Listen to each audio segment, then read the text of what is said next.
Tinubu's plan to sentence Nnamdi Kanu to death failed. Justice Omotosho'S confession happens. All right, dear listeners, Justice James Omotosho has finally spoken on why he granted Nnamdi Kanu a life imprisonment a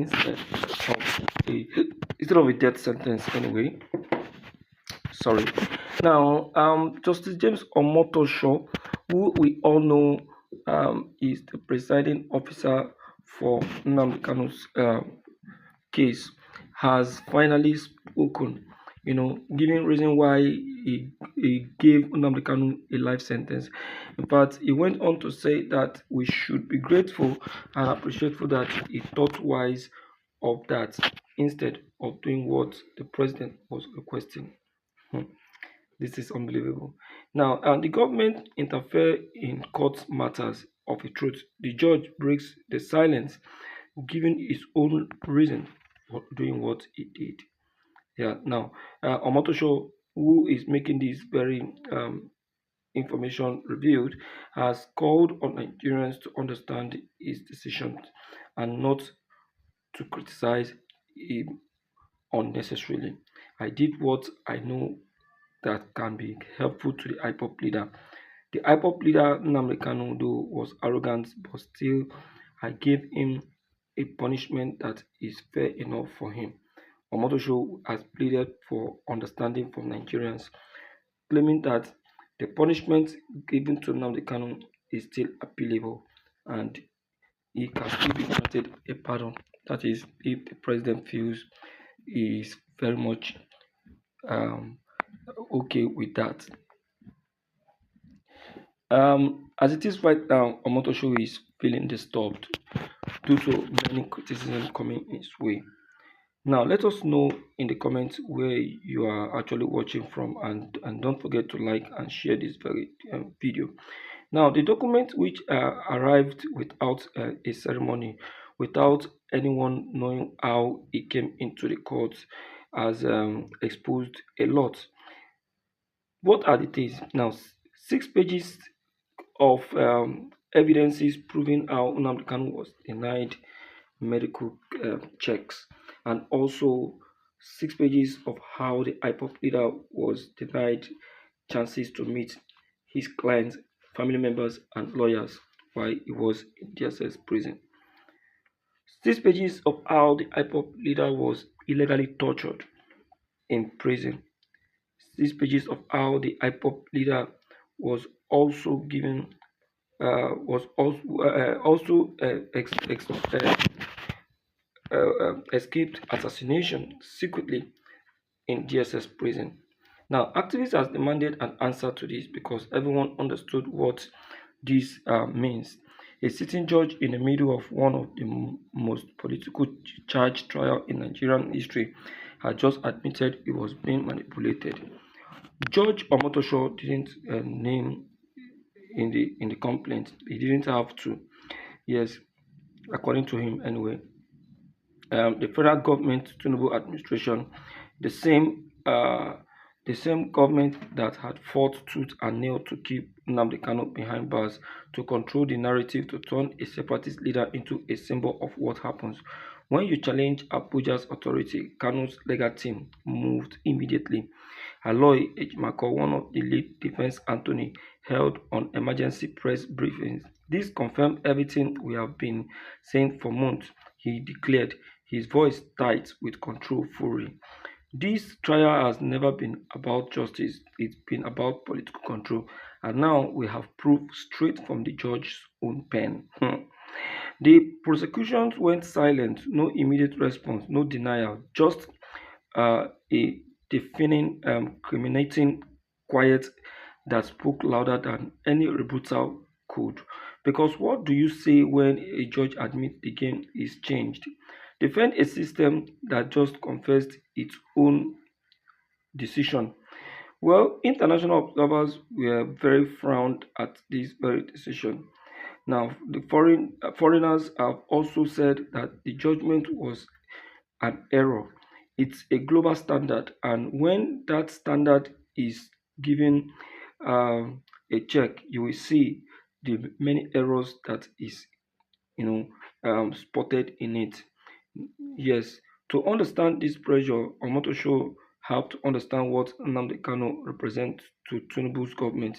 He isn't just a defendant, he's a symbol, a rallying point, a man whose voice, even from detention, has the power to mobilize millions across southeastern Nigeria and the global Igbo diaspora.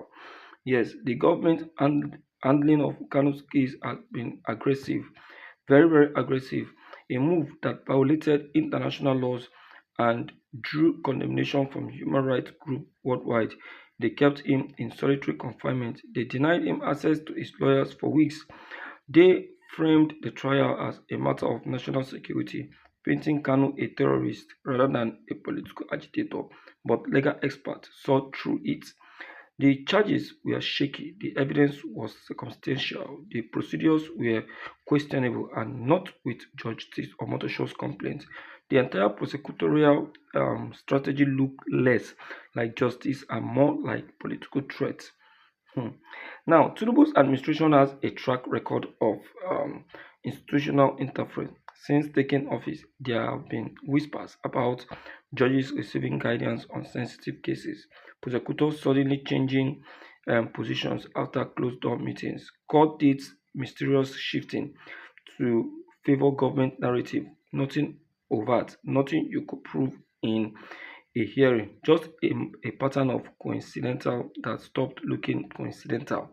Justice Omotosho complaint didn't come from nowhere.